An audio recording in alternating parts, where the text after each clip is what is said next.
students. So, continuing with surface chemistry, today's topic for you is catalysis. Before going to the process of catalysis, let us know something about the term catalyst. What is meant by catalyst? Catalyst basically is a substance. It is basically a foreign substance which in most of the cases increases the rate of reaction.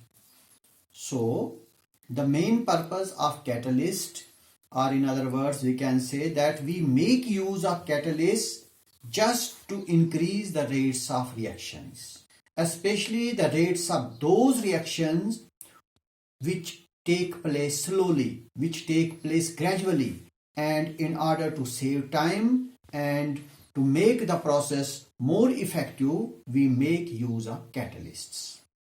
So we will today discuss and learn about catalysis. Now catalysis is basically a process. This catalysis is a process by which what happens, what we do. Suppose this is a reactant A. This is another reactant B. Suppose they combine, they react together to form a product C.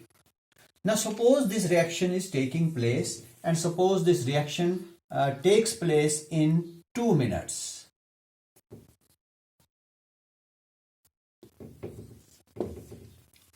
Now in order to save time, I want that this reaction should take place fast. For that purpose, I may make use of a foreign substance. Say I make use of a substance here D, which should increase its rate. Suppose now this reaction takes place in 1 minute. So what has happened? The reaction rate has increased by 1 minute by adding a foreign substance, by adding one more substance to the reaction, and this substance, this D here, is a catalyst. So what catalyst has done to this reaction? Your catalyst D has increased the rate of this reaction. But one thing is to be kept in mind, that this catalyst, after the completion of reaction, can be got back. We get it back. That means it is not consumed during the reaction. So catalyst is a substance. Catalyst is a foreign substance. When I say foreign, by foreign I mean that this substance remains unconsumed during the course of reaction. Catalyst is a foreign substance which alters, by alter I mean change, the rate of reaction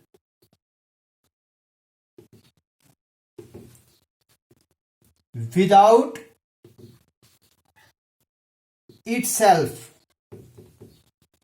being consumed. That means your catalyst does not get consumed during the course of reaction. Now coming to the term catalysis. Catalysis is this phenomenon by which the rate of a reaction is increased. So catalysis is a phenomenon. Coming to catalysis, it is a phenomenon by which what is done? By which the reaction rate is altered, is changed, and in most of the cases the rate of the reaction is increased. Phenomenon by which the reaction rate is altered by using a catalyst. By using a catalyst is called catalysis. So catalysis may be defined as a phenomenon by which the reaction rate is altered or it is increased by using a catalyst. Now let me take an example of catalysis. This is potassium chlorate, KClO3. It on decomposition gives potassium chloride plus oxygen. Now if we carry on this reaction under normal conditions of temperature and pressure, under usual conditions of temperature and pressure, this requires a temperature of 653 to 873 Kelvin. Now this reaction, if this reaction has to take place, it takes a temperature of, that means it requires a temperature of 653 to 873 Kelvins. But if we want to increase its rate, we will have to make use of a catalyst. For example, if this is potassium chlorate, I make use of a catalyst, and suppose I make use of a catalyst that is manganese dioxide. Manganese dioxide here is a catalyst. We will get potassium chlorate and oxygen, but this time I will require lesser temperature. I don't will require this much of temperature. This reaction can take place under 473 to 873 Kelvin's temperature, rather 473 to 633 Kelvins. That is at a lower temperature. So what this catalyst has done? This catalyst has done two things. One, the temperature requirement has been decreased and the rate of reaction has also increased. So this is an example of catalysis. In this example, your manganese dioxide is the catalyst. So it is about catalysis. Now, this catalysis can be classified into two types. That is homogeneous catalysis and heterogeneous catalysis. First, let me come to homogeneous catalysis. Now, as far as homogeneous catalysis is concerned, suppose I have a reactant A, this is another reactant B, then we have a catalyst C, and then here we have products. Now, if all these components of the reaction, by component I mean our reactants, our products and the catalyst, that is reactant, product and catalyst. If all these three, that is reactant, product and your catalyst, if all of these are in the same phase, in the same state, either they must be, suppose, in solid state, all the three should be in solid state, or all the three should be in liquid state, or all the three should be in gaseous state. If all these three, that is your reactant, your product and the catalyst, if they are in the same phase, then such a catalysis is known as homogeneous. By homo we means same, similar, that is the state of the phase of your reactant and the product should be same. Such catalysis is known as homogeneous catalysis. For example, if I take an example of homogeneous catalyst, I take this reaction, sulfur dioxide plus oxygen, that gives sulfur trioxide. Here I make use of a catalyst, nitric oxide. Nitric oxide is behaving here as a catalyst. Now see here in this reaction, if first let me balance this equation, twice sulfur trioxide, then twice sulfur dioxide. Now this is a balanced equation. Now see, in this reaction, all the reactants, that is your sulfur dioxide, it is in gaseous form, oxygen is in gaseous form, our product, that is sulfur trioxide, is a gas, and this nitric oxide, this is also a gas. So what has happened in this reaction?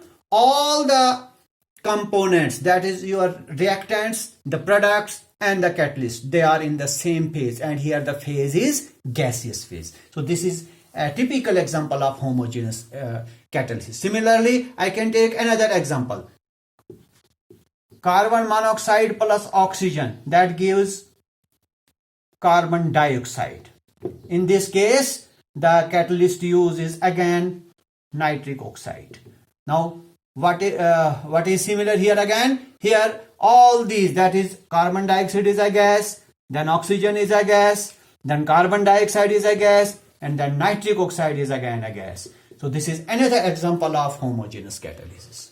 Now what happens, how this homogeneous catalysis takes place? Let me go to its mechanism first. Before going to heterogeneous catalysis, let me tell you something about the mechanism of homogeneous catalysis, how homogeneous catalysis takes place. Let me take an example of mechanism.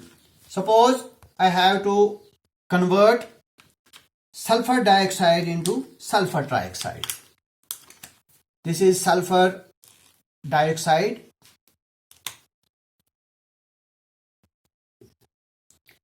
plus oxygen, that gives sulfur trioxide in presence of a catalyst, that is our nitric oxide. Now this is gaseous, in gaseous form. This is again gas, your product is in gaseous form, and this catalyst, that is nitric oxide, is in gaseous form. Now as far as its mechanism is concerned, how your catalyst changes the rate of reaction, and then after the completion of reaction we can get the catalyst back. Let us go to its mechanism. Now in the first step, what happens? One of the reactants, that means that if I have two reactants, one of these reactants, and in this example I take sulfur dioxide as one of the reactants. One of the reactants of the reaction that combines with the catalyst, and catalyst here is nitric oxide. This is nitric oxide. So one of these reactants that combines with what? With the catalyst, that is NO, and forms NO2. Let me go back to it. This is catalyst, and this is one of the reactants. So this is reactant and this is catalyst. So how the mechanism takes place? That is your catalyst that combines, that reacts with one of the reactants, and here one of the reactant that I have taken is oxygen, and it forms what? It forms nitrogen dioxide. Now this nitrogen dioxide,